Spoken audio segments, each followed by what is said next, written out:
Welcome to today's webinar discussion hosted by our Young Professional Council on the misconceptions/realities of young professionals in research administration. Throughout this discussion, we'll explore some common misconceptions faced by emerging professionals in research admin. Listen closely as each panelist shares their personal experiences and offers actionable tips and strategies for navigating the world of research administration.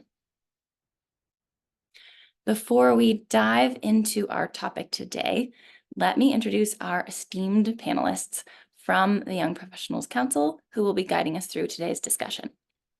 We have Katie Gomez Freeman, Research Administrator at Southern Utah University, Emily Robertson, Associate Project Manager at Vanderbilt University Medical Center, and Melinda McGill-Carlison, Senior Pre-Award Specialist at Cornell University. We want to thank you all for submitting your anticipated misconceptions and questions beforehand. If you have any questions as we move through the panel, please put them in the chat and we will get to those questions during the Q&A session at the end of our time. Before we discuss the first misconception and get into our content today, one of our panelists, Katie Gomez Freeman, will review the 4 generations in the workforce today. Katie? Thanks, Noelle. I'm excited to talk to you all today about this topic, and I have personally witnessed many of the misconceptions that we're going to be discussing today, and so I'm excited to learn together as we address ideas of how to overcome them. And while we didn't want this webinar to simply be a venting session about how the other generations don't understand us, we do want this to be an opportunity to relate to one another and hopefully give everyone ideas of how to address the generational gaps that we all face. So I just want to do a quick summary, like Noelle said, of the different generations in the workforce. So those are all summarized here. I also want to give a quick precursor that we don't want to use these different generations as stereotypes to make people feel boxed in. But I have found that understanding the various generations is a helpful starting point to understand why these gaps and misconceptions even exist. And then one other quick precursor is the years that you'll see here are likely going to vary depending on the source you find them. So it may slightly differ if you're looking at a different website, but they should give you a general idea. So with that said, the 4 generations, as you can see, that make up the majority of today's workforce are baby boomers, who are individuals born from 1946 to 1964, Generation X, and those are individuals who were born 1965 to 1979. Millennials or Generation Y are individuals who were born 1980 to 1994. And then lastly, Generation Z or Zoomers or Gen Z, and those are individuals born 1995 to 2009. And NCURA's definition of a young professional is any individual 35 years and younger within our field. So with that in mind, I'm going to assume that a majority of our audience falls within the millennial and Gen Z audience today. All right, next slide. So now that we have that background, I'm going to dive into the first misconception, which is that young professionals lack experience and expertise. And it may seem obvious that anyone who is new to the field is not going to have as much experience or expertise as those who have been in the field longer. However, it's important for our leaders and hiring managers to remember that experience is not everything, and it comes back to us as the young professionals needing to learn how to focus on our strengths, which may sometimes be considered more as soft skills. So how can we overcome this? If any of you subscribe to the Research Admin Listserv, you'll see there is a large need for individuals to enter into the workforce. So right now there are more people retiring in the baby boomer generation than there are individuals entering the field. So the best way that's going to be solved is by hiring new and young professionals, and it's time to invest in young professionals and embrace us as the future of the profession.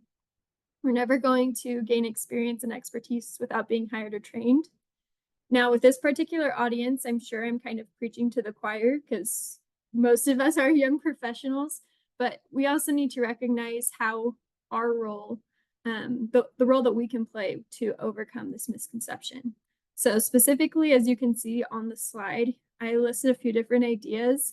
One thing that I believe is important to showcase is that as a young professional, you can provide fresh perspectives that lead to more comprehensive and creative solutions. And having diversity in age and experience level within a team is going to lead to that more comprehensive and creative solution for different problems that arise. And it's okay to remind leaders of this. So, for example, my office just finished a few weekly discussions where we would all listen to a podcast on generational differences in the workforce and then discuss what we learned or what we were surprised about. And this was a great experience, especially since my team is a mix of all of the generations that we showed on the previous slide. The next way to overcome this misconception is to express a desire to learn. So one of the interview questions that I received for my current job was if I had any interest in furthering my education in research administration, and that was specifically referencing the Certified Research Administration exam. And that just showed me that by expressing that you are eager to learn, it makes them more likely to take a chance on an individual with less experience. And then coming back to the soft skills that I briefly mentioned, remember to highlight your soft skills on your resume, in future job interviews, or even in your current roles. These soft skills can prove to be just as important as having a related degree or even experience in the field. So, for example, it's perfectly normal if someone new to the field doesn't have years of experience submitting to the NSF or NIH. However, it can be beneficial if an individual does have experiences with using Excel or organizing to-do lists or making timelines. And those types of skills can be easily transferred to learning how to prepare and submit to sponsors. So always highlight that where you can. And it's also important this aspect is also important for our PIs. It's not just other people who we work with in our teams, it's also our PIs that a lot of us work with as well. And young professionals tend to have more difficulty in gaining the trust of their PIs. And this may largely be due to this misconception that we're talking about. And I also think it can be due to professors or faculty having people to, like, if we are the same age as their students, that can sometimes result in them having less trust in our expertise. So this may largely be due to what we're talking about today. So when talking to our PIs, it's important to always cite your sources, especially at the beginning of your relationship. So if they ever question you, you can list the uniform guidance reference, or if they know someone in your office who they trust, you can cite your supervisor or other guidelines that show you know what you're talking about. And if they know the why behind your guidance, they're more likely to build trust in you and your expertise. I also do want to express that sometimes you don't know the answer, and that's okay. So if that does happen, it's okay to tell them that you want to get a second opinion or that you need to do some research on it. And in most cases, PIs are actually going to appreciate you taking the time to get the right answer, and that will help in gaining their trust. But I wanted to ask the rest of the panelists if there are any ways that any of you have helped build trust with PIs as young professionals.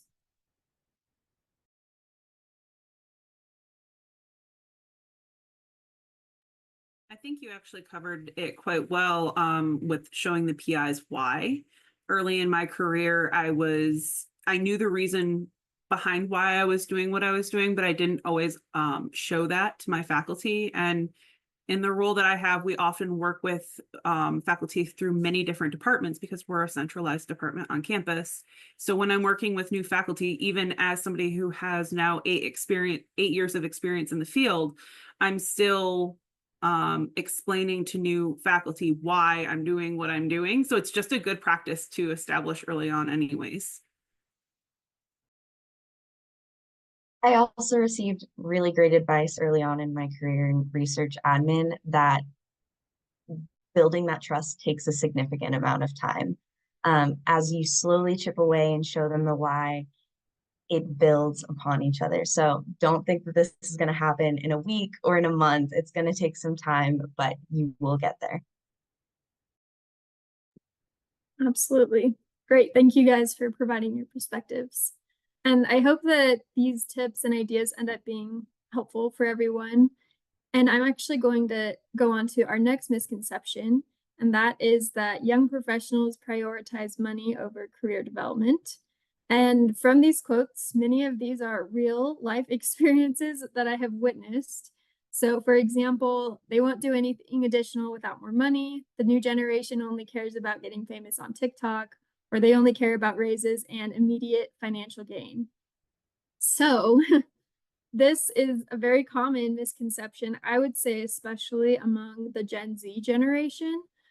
But it's interesting because while many people think that young professionals only care about the money, on the contrary, many young professionals often prioritize finding work that aligns with their values and passions. And to help other individuals understand this, we need to express what those priorities are to our supervisors or to those who are interviewing us or anyone else that it seems relevant to. And then on the next slide, I will show a few specific ways of how to overcome this. So like I said, expressing your priorities, they're not going to be able to read your mind. And sometimes they'll have difficulty understanding where you're coming from unless you express it. And I also don't want to say that money is never a priority because sometimes it is about the money. That would be naive to say it's never about the money, especially because a lot of young professionals are often told that they should just be happy because they have a job. And this is largely due to the generational differences of boomers and Gen Xers having had challenges in the workforce. So it's important to recognize that there are that generational difference, but we should explain that when it is about the money, that we should maybe say why. So whether you have more job duties than your job description had originally detailed. Additionally, you should also not be afraid to bring up the salary conversation in interviews for future job opportunities. And then the next thing is, if sometimes this is not a possibility for all departments, I'm not going to pretend like each of our offices have the ability to give everyone a raise. But you can also talk with your supervisor about career development opportunities, such as them providing funding for you to travel to conferences or helping you obtain your certified research administration certification. So those expenses can often be more attainable and still are very valued to young professionals. In my experience, young professionals tend to be interested in these types of roles in organizations that contribute to their personal and professional growth. And then, unless anyone else has any thoughts, I'll turn it back to our moderator.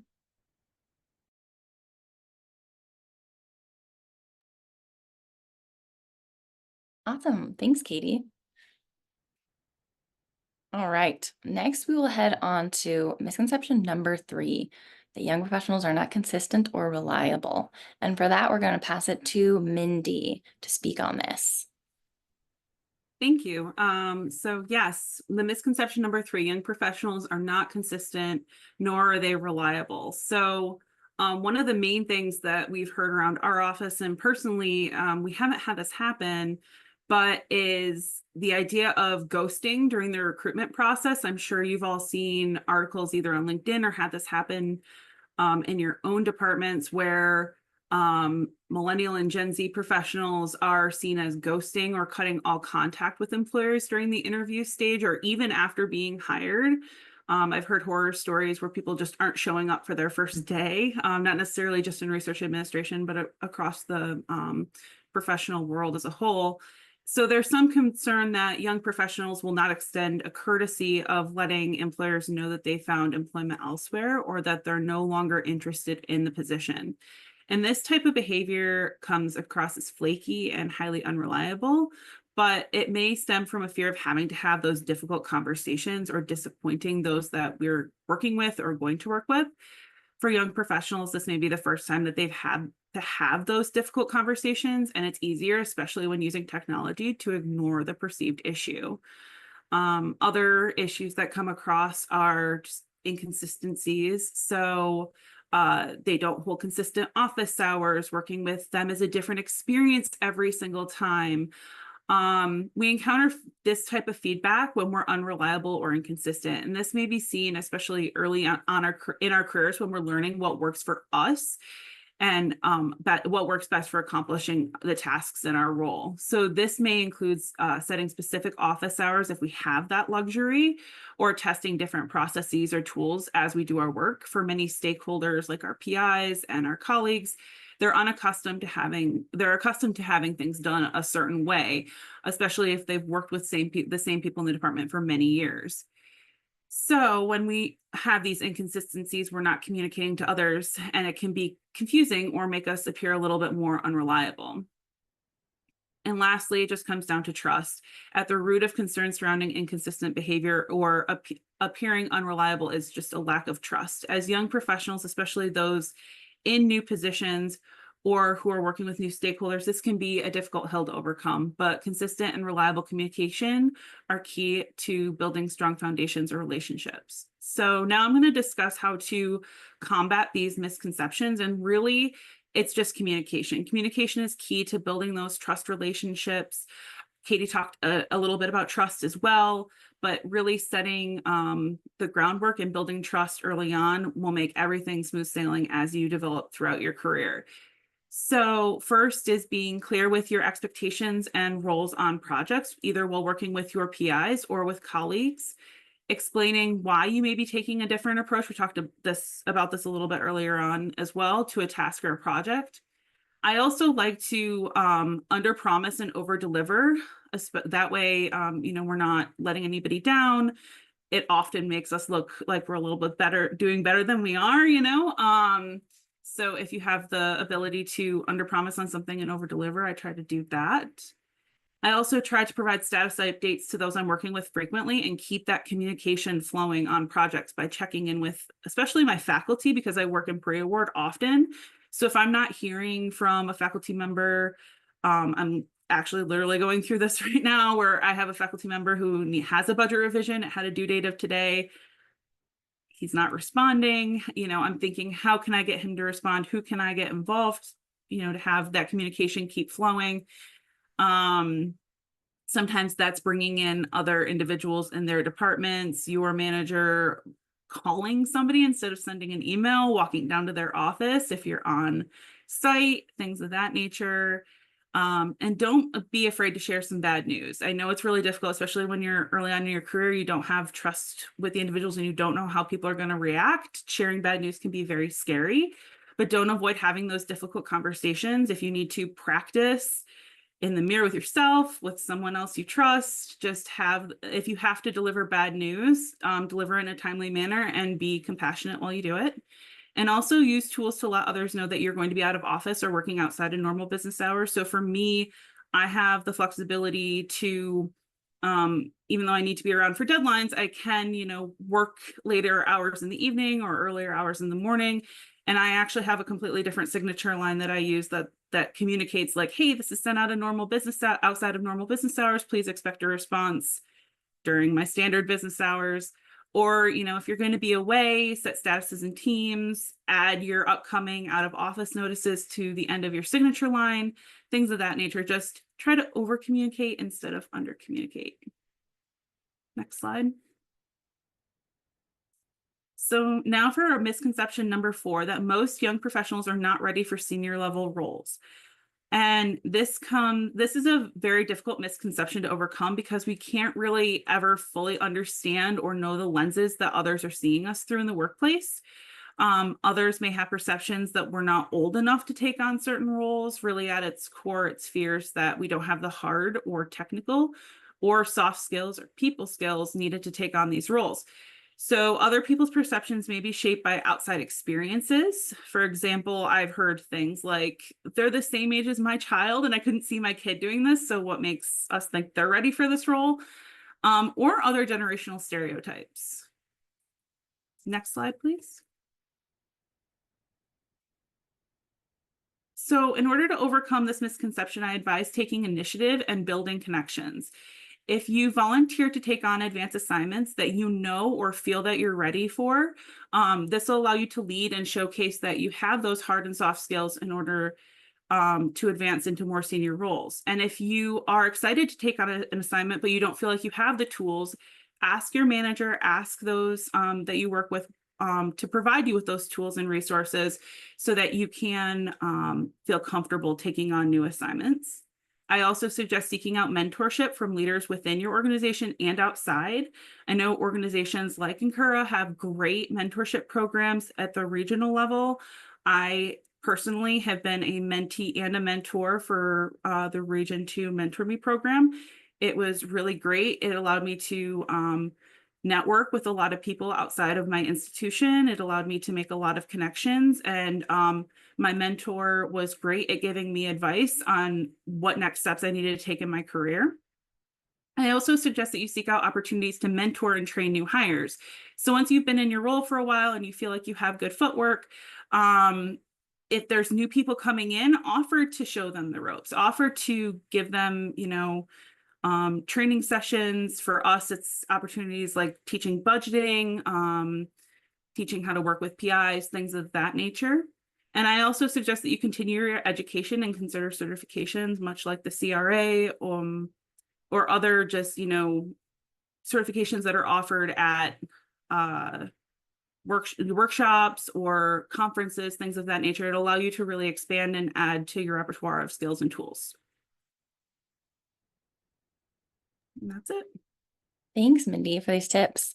I can also speak to the advocate for, I guess, the Lead Me program, the mentorship programs that NCURA have within the Region 6, 7. And I thought it was a great opportunity. And I see that comment in the chat. I can't speak for every region, but ours was a total volunteer program. So you're just getting connected with other more senior research administrators in your region. And so, as Mindy said, a great way to network and to learn from others. Katie, I think that we've had a kind of a similar talk along these lines. Would you like to comment on this misconception? Yes, I just wanted to add, because I think this misconception is super interesting, since historically, like many of the people who find administration tend to do so later in life. And so you mentioned like the personal outside experiences may impact why they think this. And I think specifically they may be comparing their own like personal career development experience of like, well, I was at that age, and at that age I wouldn't have been ready, or I didn't receive a senior role until this age or until later in my profession. So why would they get to? So I just think it's important for each of us to learn to advocate for ourselves and doing exactly what Mindy had already talked about. So I just wanted to add that perspective. Yeah, thanks, Katie. Before we move on, I'd love to pose this question to the panel. We just got this in the chat. How do you suggest introverts show more initiative? Many suggestions are presentations or interacting with large groups, which can make introverts uncomfortable, and that can stall their advancement. I would love all of your input on this because I struggle with this myself as an introvert. So what tips do you guys have? I am severely introverted, and I had a really, really hard time. My advice, and this may not be the right, but fake it till you make it. Do those presentations, practice those skills talking in front of people, at conferences and things, because conferences are super draining for me. I love to go to them. I love learning. I'm very energized from that, but then meeting everybody is super draining. So for me, if I have a block where there's really nothing interesting in that little block, I may run up to my room and just take an hour and recollect myself, and spend that time by myself. Couple tips. No, I totally agree with everything that you said, because I am also an introvert. And even like for this presentation or other presentations that I've done, I do find that it's really helpful for me to, like she said, practice a lot, even if you're just like talking to yourself. And it honestly, like finding a few people, like you don't have to network with every single person at a conference. In fact, I would be terrified of doing that. But if you find a few people that you connect with really well, like whether you're sitting next to someone in a session, and it just finding those little ways to make connections can build into a larger connection. And also using some of these more formalized mentorships is a great way to get yourself out there without having to be the one to initiate it. The program does it for you. So that can be another good way for us introverts to kind of get out of our shell. But I also do echo the fake it till you make it, because sometimes you just have to force yourself to do uncomfortable things.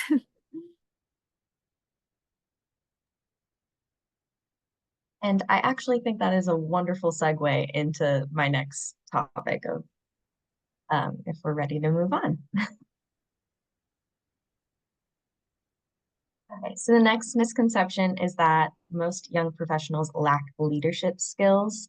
This kind of takes the topic just covered by Minnie to an extreme. Those who assume that young professionals are not ready for senior roles can also believe that young professionals lack basic leadership skills. Maybe you've been told that you belong at the bottom of the research admin org structure, or I'm sure you have all heard the saying, don't step on any toes, or maybe you've been called bossy or demanding when you finally find the courage to step up and take some responsibility for something. However, those thoughts and those sayings don't take into account the multiple facets that go into leadership. My fellow panelists have beautifully discussed ways to increase competence and advocate for yourself. Let's discuss ways to overcome this misconception through the lenses of communication, transferable skills, and teamwork. Next slide, please. Okay. Sorry, one more. Thank you.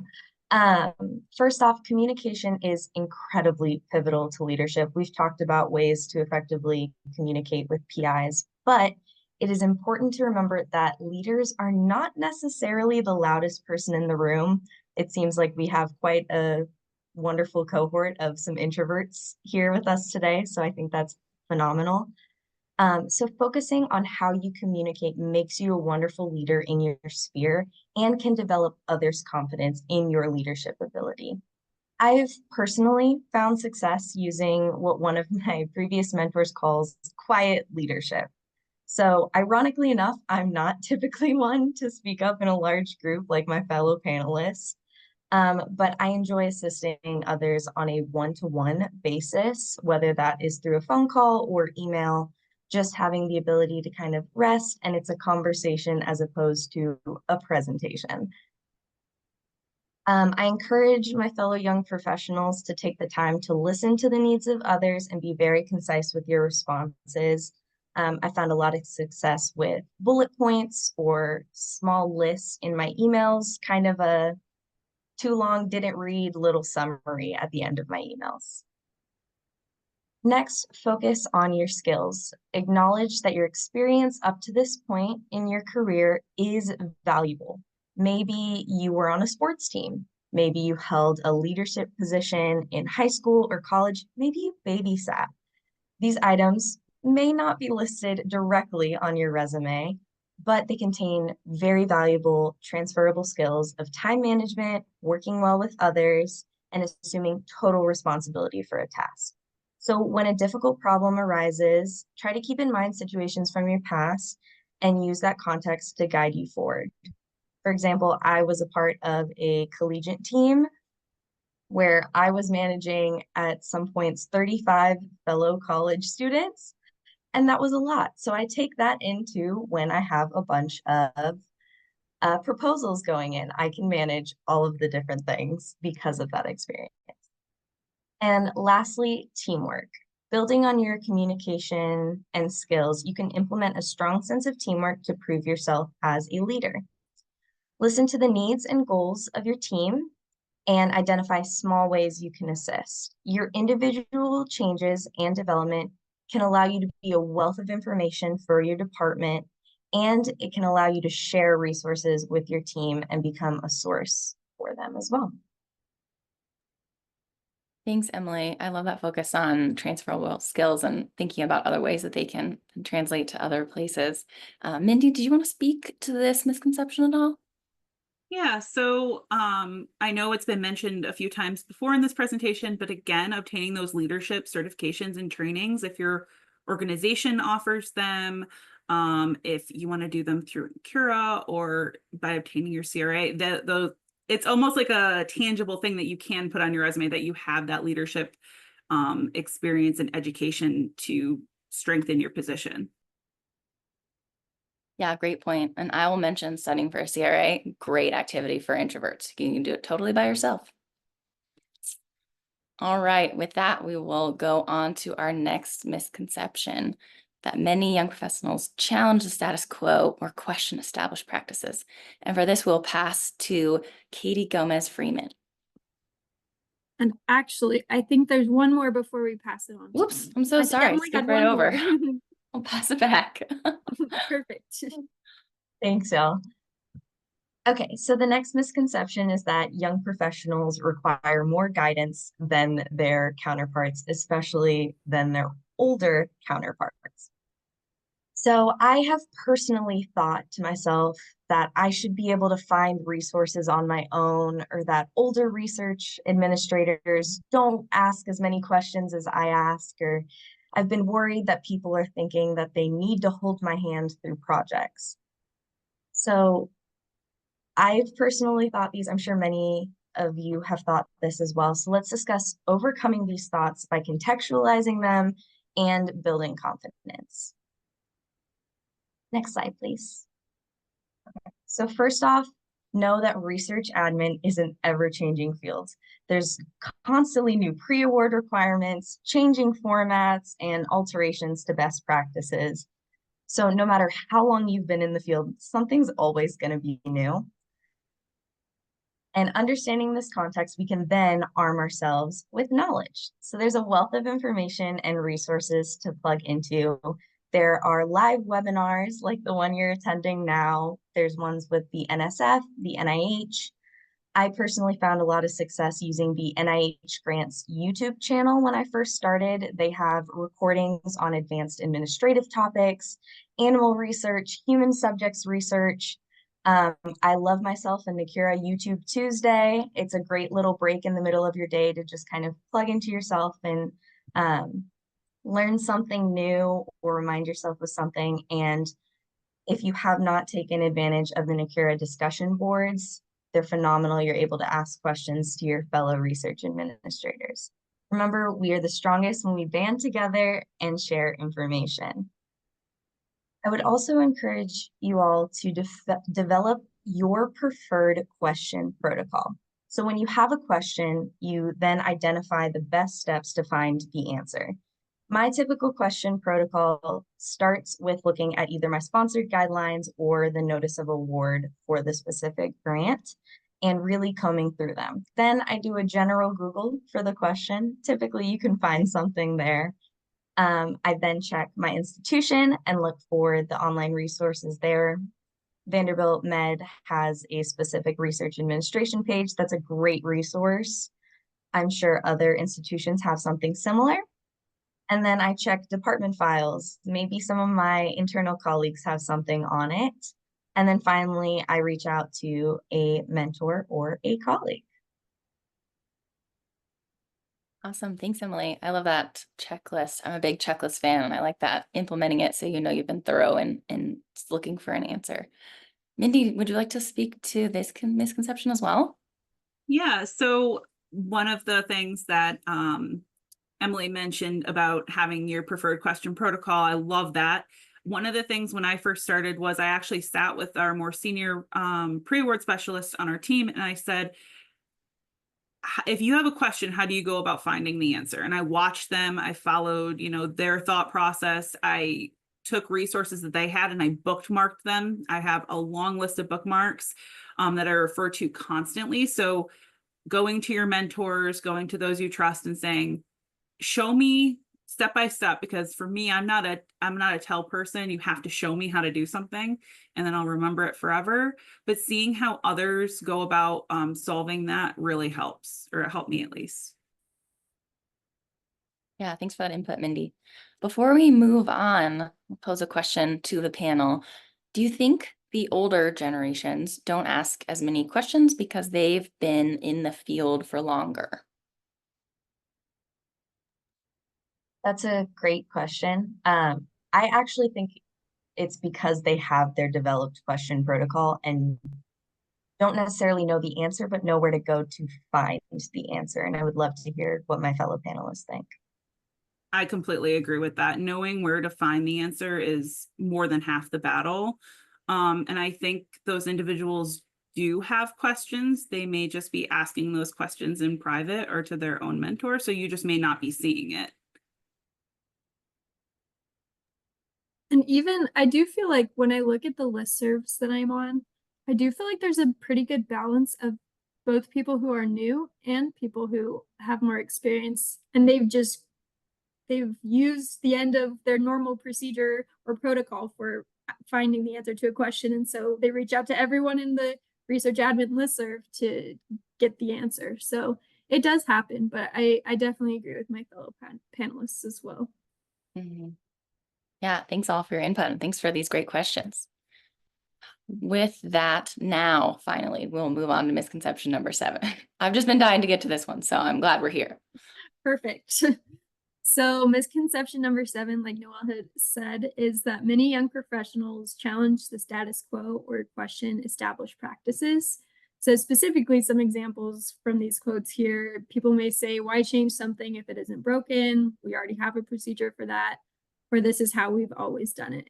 And we've touched on this briefly between a few of our other misconceptions, but I do think that this can really be a problem for any person who tries to change things or challenge the status quo, but it seems very relevant to the young professional group, especially because many of us, this is either our first job and we're fresh out of college, so we may have these ideas for processes or technology that we want to implement.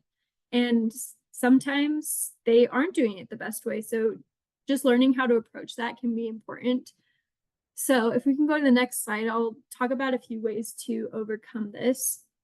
So I think it's very important when we do notice that there's a process that we want to improve upon or change, that we first want to approach it by acknowledging the work that has already been done by others.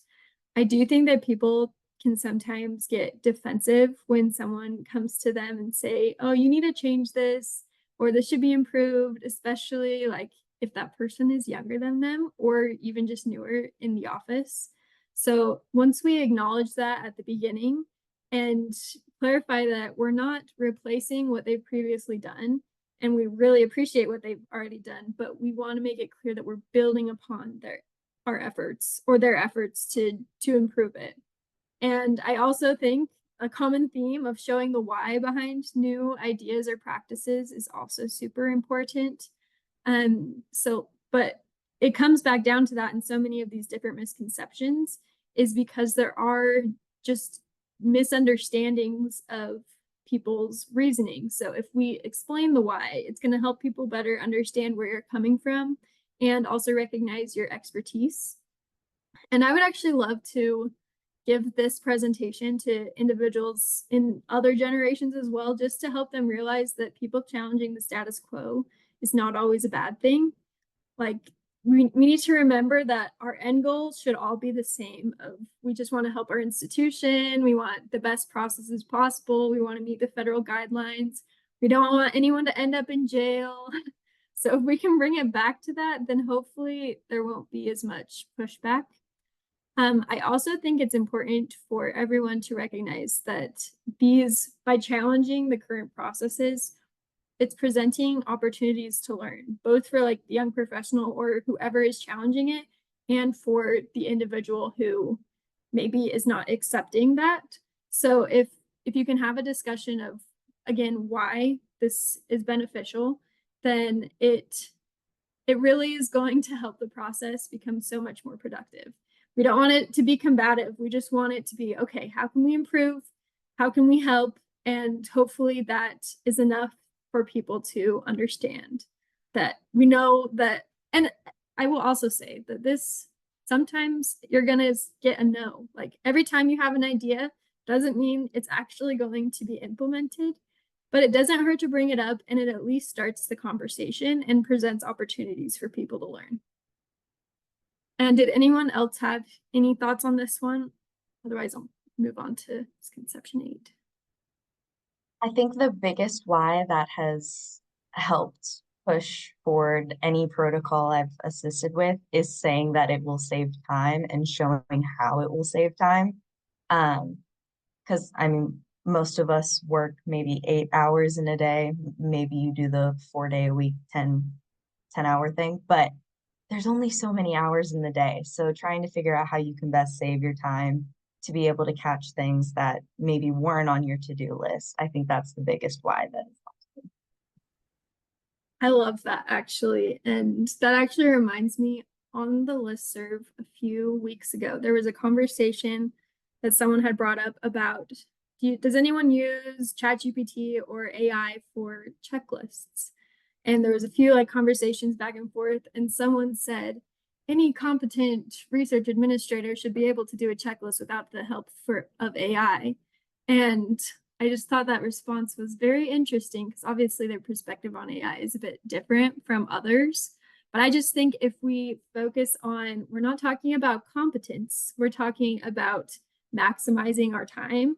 If you put the time in for like those types of things and figure out how to do them in the long run, it really is going to hopefully help with saving time, which I agree is totally a goal that people have. So I thought that was an interesting conversation that happened.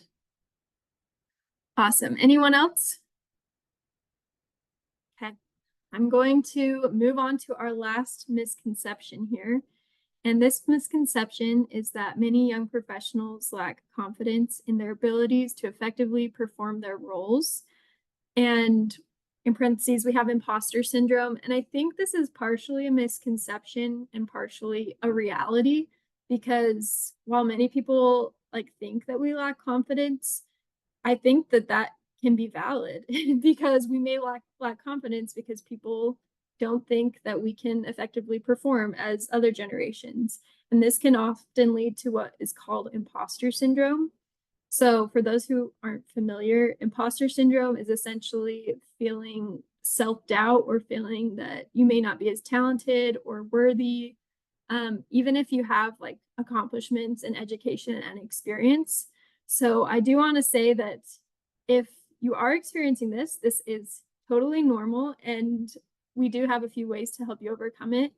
The first step is acknowledging that you're experiencing it and that you're not the only one, and that is the first step to help you overcome it. So a few ideas of how to recognize imposter syndrome. Do any of you pressure yourselves to work harder, often leading to overworking? Try to cover up your shortcomings and failings, constantly searching for validation, use hard work to compensate for a perceived lack of intelligence, ask feedback and seldom ask for help, or have low confidence, difficulty internalizing success and avoiding promotion. If you answered yes to any of these questions, you may be experiencing imposter syndrome.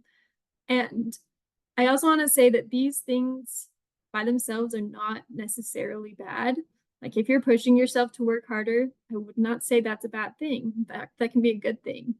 But it comes down to the motivation and the impact that it's having on you. So, for example, if you're working harder so that other people will like you better, and it leads to the point that you're overworking yourself, then that could be a problem. I know it probably seems a little counterintuitive because for PIs, we do want to work hard and show our value, but you don't want it to get to a point where you're overworking yourself or making promises that you can't keep, kind of what we talked about earlier, because this could come as a problem to you and you might get burnt out quicker. So when or if this does become a problem, it can help to talk to your support system and your supervisor, your mentors, whoever, and they can a lot of times help you in overcoming this mindset. They may even be helpful in helping you recognize and reflecting on your achievements. Sometimes it's easier for someone else to tell you instead of you coming up with it yourself. One thing that's helped me is trying to incorporate quick wins in your day to help experience a sense of accomplishment. Sometimes I have a huge to-do list, and a lot of these things are things that are going to take a lot of work. And so if I'm like, oh, I sent that email to to someone, or if I even add something that I know I can do quickly, it just gives me that extra motivation of like, okay, I can get through this today. I know what I'm doing. And it just reminds you that you can do this. So try to incorporate those quick wins in your day. I will also say it's perfectly normal if there's areas you're not confident in. Rather than dwelling on that you're not confident, you can focus on how you can develop that confidence and competence. And this could come from professional development opportunities, like we've already talked about, those workshops, conferences, training. This next one may be tricky for some, but asking for feedback is also a good way to develop that confidence, because you're going to hear how people perceive your work. So that includes what you do well, and that includes what you can improve on, but it is nice to at least know, so you're not like doubting yourself at all. So that can be helpful too. And trying to reframe your negative thoughts.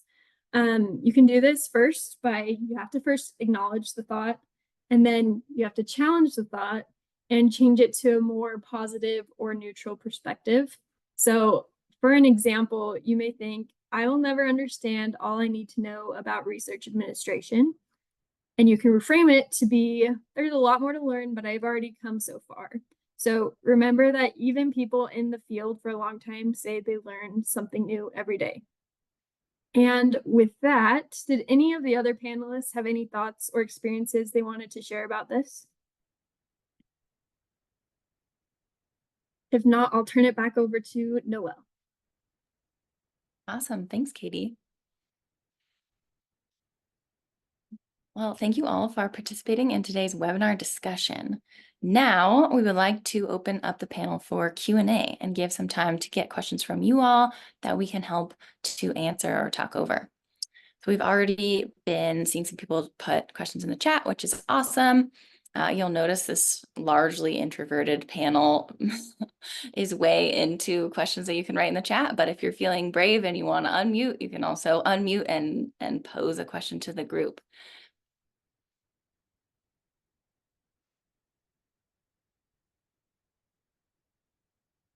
As you're all thinking of those questions, we also have some questions that we received ahead of time. So I'll pose a couple of those to the panel. So the first one, now that we've had all these great tips about how to overcome some of these misconceptions on our end, how can we help our supervisors and leadership and generally these other generations in the workforce to better understand young professionals?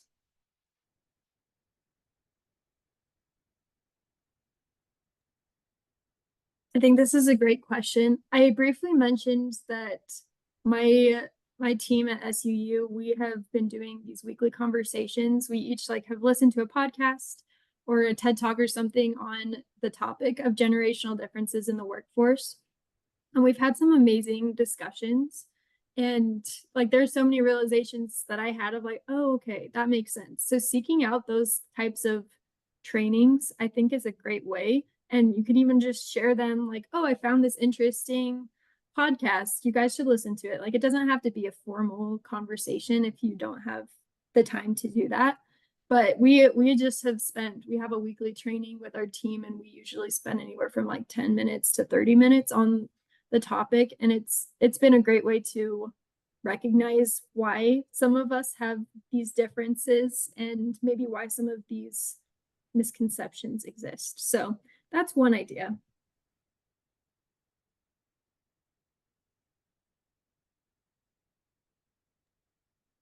I spent a significant amount of time in my first couple of months as a research admin, trying to actively hide how young I was and that I did just graduate from college a few months prior to starting my position.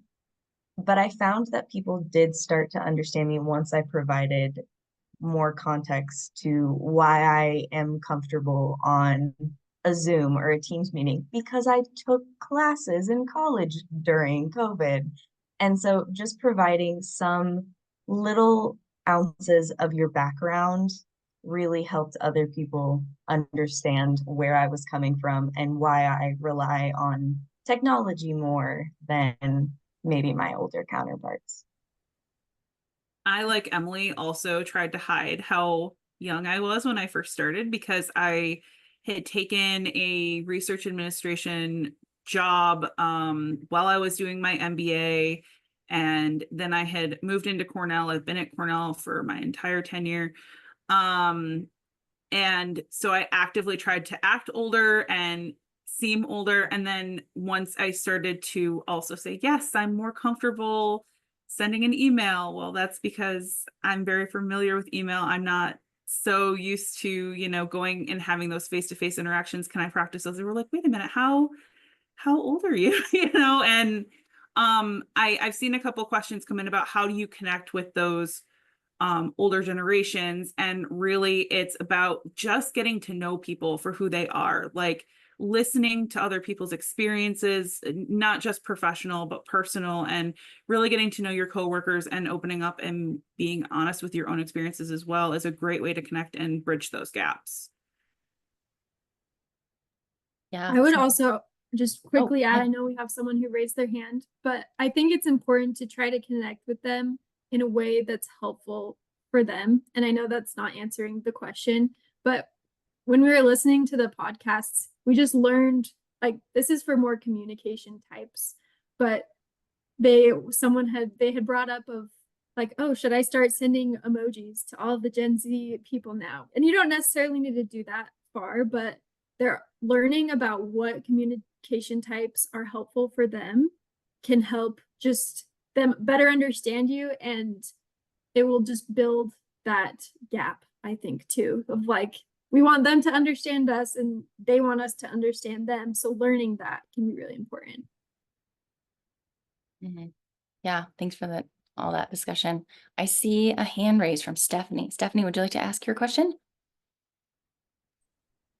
Yeah, so actually, it's not so much a question, but I just felt would love to share this because of the experience I got. I work at Ball State University, and one of the programs that is here is called Chic Innovate, where you can learn professional development, and it's specifically for women, but it's about learning your own professional style, but also learning others and how you mesh with them. It has given me a lot of confidence. I made a comment in the chat about how I've learned to not view weaknesses as such, but just lesser strengths. So it's helped make me feel better that, like, I am really good at this and they're really good at that. And so it makes it easier to work together.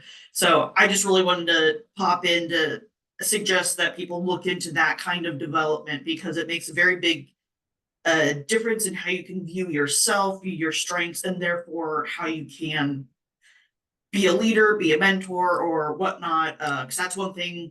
Second year of the program, I'm now mentor to a BSU student, and it's been illuminating about what I do have to offer, but also what the younger generation has to offer to me. So it helps me connect to then older generation of me. So I just wanted to jump in here and just say, like, look into programs where you can do self-assessments, whether it's the not Myers-Briggs, but the other one. Strengths finders? Yes, the Gallup strengths, yeah. So just wanted to say that because it has changed me in such a way I'm constantly boasting about it. So just wanted to jump in. Thank you for that input, Stephanie. Yeah, and actually is a great segue into another question that I see. As a young professional, at what point do you start viewing yourself as a mentor instead of a mentee? That is a great question. And I honestly don't know if there's one point. And I honestly still feel like I'm a mentee, even though I have taken on more mentor roles. I feel like I'm always, at least for a while, I'm probably still going to feel both of those roles. But honestly, I think it was Mindy who had said, or no, Stephanie just said that she had mentored some of her students. And so even if, like, starting off like mentoring students or new workers, or just like doing some of these more formal relationships, Because I know like for at least the Region 6 and 7, like Lead Me program, you can start off as a mentee and they may ask you to be a mentor in the future. So that can become a more formalized shift. So I do think it depends, but I'm still a mentee, so.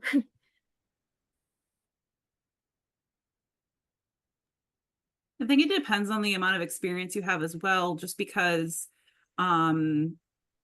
so I, very slowly over time, as I was gaining experience at Cornell, as new people came in, I started to mentor them. Those individuals are not always younger than me. So we have individuals across all the different generations in our office now. And so I'm often mentoring those who have entered into the career at 50, 40, so it's not really an age, it's just more when you feel comfortable enough in your own position to start giving advice to others, or people ask questions, you're like, oh, hey, yeah, no, I know the answer to that. I'll help you, I'll help show you where to find those kinds of answers.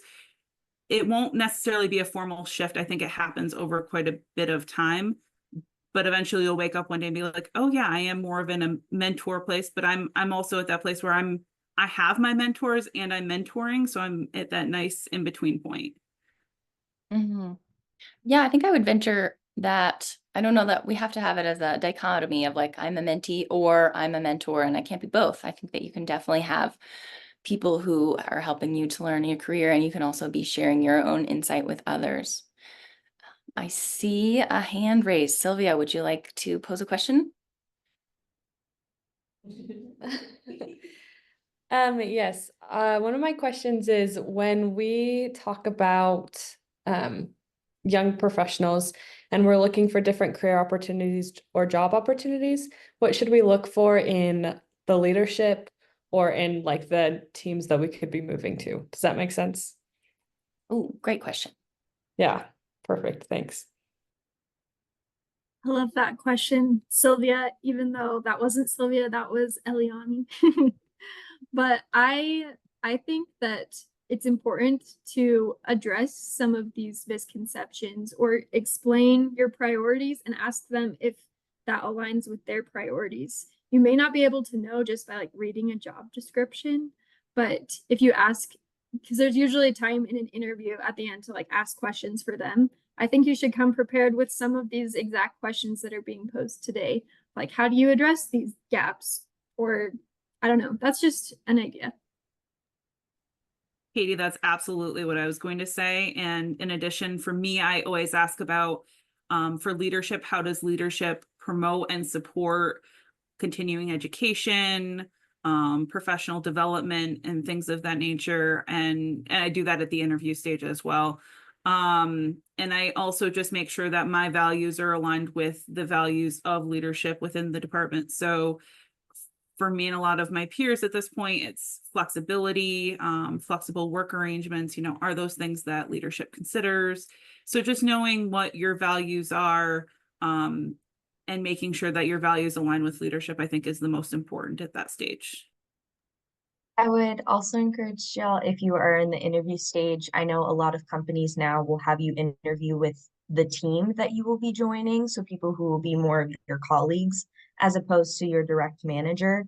So feel free to ask them those questions as well. Like, how have you experienced the leadership structure that you will be and hopefully entering into if you're in the interview process, and ask them about the professional development opportunities they take advantage of within the team, within the institution, and then outside as well. Great. So another question that we have is, do panelists have any tips to reshape your mindset to more of a leadership perspective, especially amongst tenured employees? Maybe I'll ask for a clarifying question for who put this in. Can you define what you mean by a tenured employee, just so the panelists can address that question?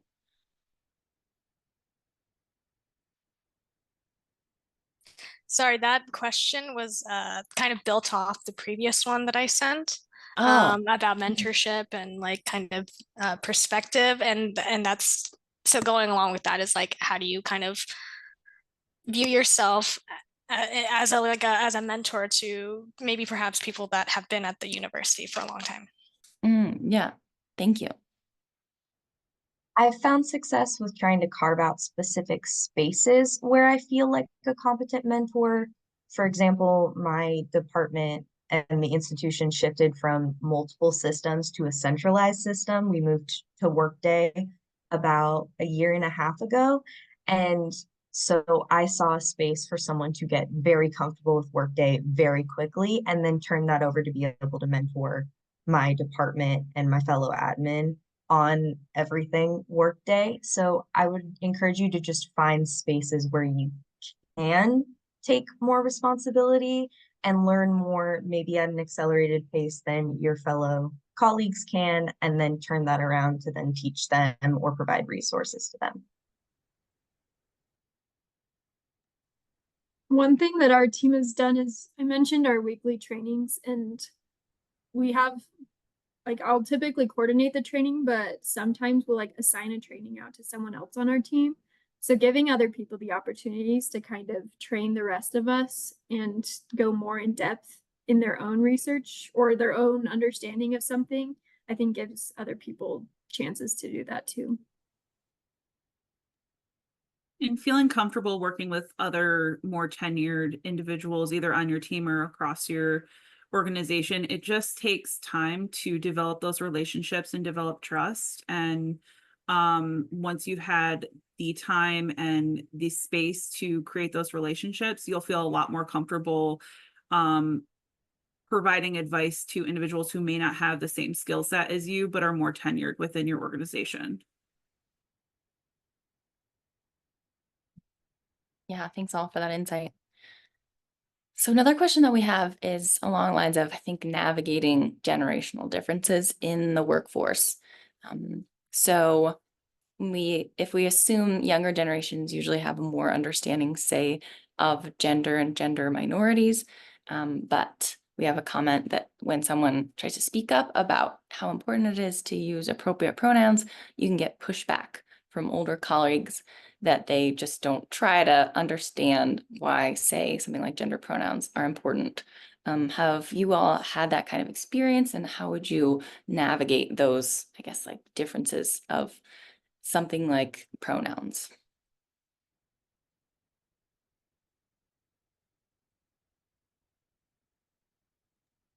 I haven't had the experience in my professional life, but I have in my personal life. And I often try to reframe it as just a general conversation about respect and how others like to be perceived with the person if you're getting pushback. Just explaining that it is a respect situation and you would like everyone to feel appreciated and cared for in the situation. Would be my advice for how to overcome.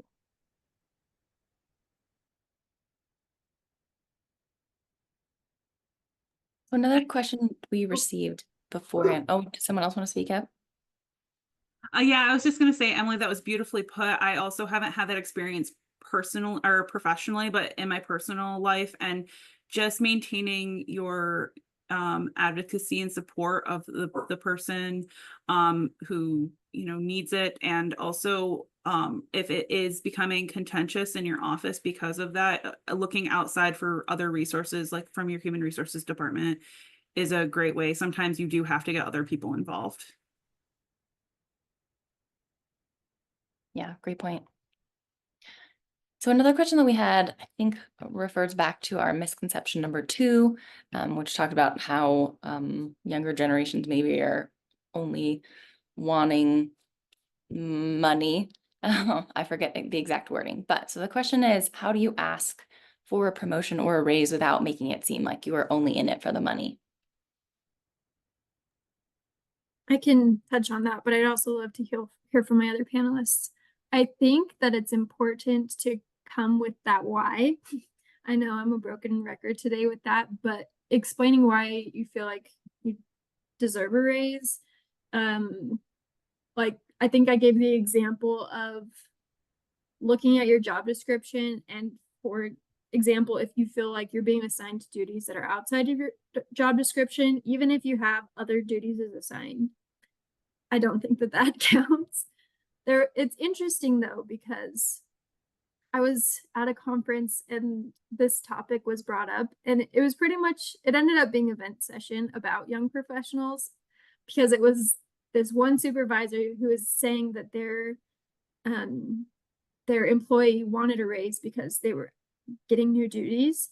And while I can see how that would be frustrating, especially if you have to like manage a budget and you may not feel like you have that flexibility to give them a raise, I think it should be a priority to get your people what they deserve. So if you don't have it in your budget, you should explain that and why, and maybe some alternatives if they can't give you a raise. Again, if they come back and say they can't give you a raise, going back to those like professional development opportunities, asking for those things, and also knowing when you feel like your worth is more than what they're able to give you, and maybe at that point you would walk away. So there's a lot of different scenarios, but hopefully if you approach it with your why, it won't be treated as hard for your supervisor. I also think that having leadership that really does support your professional goals and having that conversation frequently, not necessarily just at your performance review, but having somebody in your corner where they know you want to get from point A to point B, and they can kind of help guide you along that path. And again, that doesn't come down to necessarily being monetary, but knowing that you want to grow and having leadership that supports that is what you're looking for, at least what I'm looking for when I apply for positions. My manager right now is absolutely excellent with that. And if you don't have somebody like that in your leadership, maybe looking for a position where that is possible. And just some advice on making sure those conversations are regular. If you're able to schedule at least quarterly, hopefully monthly meetings with your manager where you show up and say, this is where I succeeded this month. This is where I am struggling this month and could use some more support. That keeps those conversations going. That way, when you do get to your performance review, it's not okay, this is everything I've done in the past year. And I've actually been struggling with this since February, but I didn't tell you. And so it just keeps those communication lines open. Awesome. The next question that I want to pose is kind of about, we talked a lot about getting involved, kind of establishing your credibility through engaging in certifications or furthering your education or really getting engaged in the profession. From each of the panelists, if you were going to pick like your number one kind of way to further your profession, like the first thing you think everyone should do, or the thing you were most glad that you have done or you're planning to do next, what would that be? For me, the first thing that comes to mind is probably getting my CRA. I think that was what Noelle said, like that's a great way for you to like take the time to really focus on your professional development. And I was lucky that I had a supervisor who was very supportive of that and was able to support me in getting like attending trainings and helping with paying for the actual exam. A lot of people don't even think about it because I know not all institutions do like help monetarily, but it is worth bringing up the conversation. But for me, that was so helpful, and I learned things that I had not experienced yet in the workforce yet. So that was really helpful for me. For me, it was about entering into those mentorship programs, both within Cornell and then outside of it. And developing those relationships has been instrumental in helping me navigate where I am in my career and where I want to go and how to get there. And it forms those relationships that allows me to kind of, when I do have questions, I can go back to my mentors and ask those questions freely. When I do need support, they're there as well. And then it also kind of provides a confidence boost when my mentees come to me with a random question. I'm very easily able to guide them through it. For me, my next step is I'm studying for the CRA. It's been something that keeps having to be put on the back burner, but I'm hoping to have it done in the next year or so. I was lucky enough to participate with an internal professional research administration development course with Vanderbilt Med called VPRAD. It was a 10-week intensive course of just going through the entire life cycle of a grant. So if your institution has something similar, I would highly encourage something of that sort. And I was given a mentor through it. And now have the confidence to study for my CRA and start pursuing that. But we've covered a lot of like mid to further career. But if you are just starting out, like you are really, really fresh, I would really encourage just going through the backlogs of recordings. And even as you're doing other things, just listen to them and get those resources kind of to the front of the mind. It's a lot of information to just get thrown at you at first. So as you get more exposure, you'll remember things and be able to find them in other sources. I love that you brought that up, Emily, because I don't think I ended up saying this, but one thing that I wanted to say is it's really normal to not feel like completely confident for a long time in research administration just because there is so much information. So you may not feel like confident for like a year into it, which is okay. That's why you like find those little things. But for me, I think the very first like opportunity that I had is going to the annual meeting. They give the different and even if it's like a regional meeting or an annual meeting for NCURA, they usually list if it's a beginner level or versus an intermediate or advanced. So seeking out those and even like talking about which ones your supervisor feels like would be the most helpful for you because they likely have attended those and know how to identify that. So I would recommend doing that as well.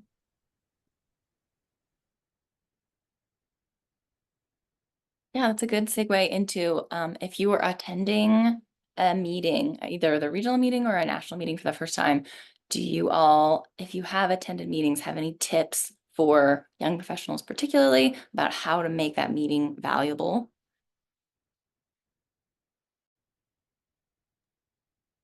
I'd say look at the schedule that comes out ahead of time. I've gone to PRA quite a few times. I found that to be super helpful for my role. And I will always go through, mark what lectures seem interesting to me. And then I also, again, like Katie mentioned, I review it with my supervisor, seeing if there's any gaps that she wants me to attend. And having like literally an itinerary and taking notes and bringing those back to my colleagues as well, because I think you solidify learning concepts best when you teach them. So having the ability to, bring that information back, especially since departments can't send everybody, is a great way to maximize what you're getting out of those conferences. Yeah, I totally agree. I also think as a young professional, so typically, at least at the annual meetings, sometimes the regional as well, they'll have specific opportunities for young professionals to connect with each other. So I know for the annual meeting, they typically do kind of like a mixer and people can just connect and talk, or they'll do like breakfast tables specific to young professionals. Not that other people can't join, but it puts a label so you can like relate to other people and make those connections. And so I think that can be very helpful. I also echo what Mindy said. And I think I don't know, I think it's important to, so this is how I usually do it. I'll usually save like a few for each time slot and then that interests me. And then I'll read through the descriptions. And even if you don't go to, well, you can't go to both, but you can usually save the slides from the other one. So don't feel like you have to attend everything that seems applicable, especially when they're at the same time. Because I always find I'm like, oh, I want to attend like 4 sessions during this hour. So there's other ways to get that information. So that's something I wish I had thought through more ahead of time. And I know this is 100% a luxury, but if you can discuss with your manager taking potentially PTO for the time that you're attending the conference so that you can truly dedicate the entire day to that conference and not be pulled away by your email or anything like that, or even just discuss, hey, I'm going to go to this conference for my professional development. How would you feel about me putting an out of office message up so I can dedicate the time required to really get the most out of it? Yeah, such a great tip. It's so nice to be able to turn your full attention instead of feeling like you're pulled a different direction. All right, well, we have only 5 minutes left in this discussion period. So to close, like each of the panelists, I like this question a lot. What is the best advice that you've received as a young professional in research administration?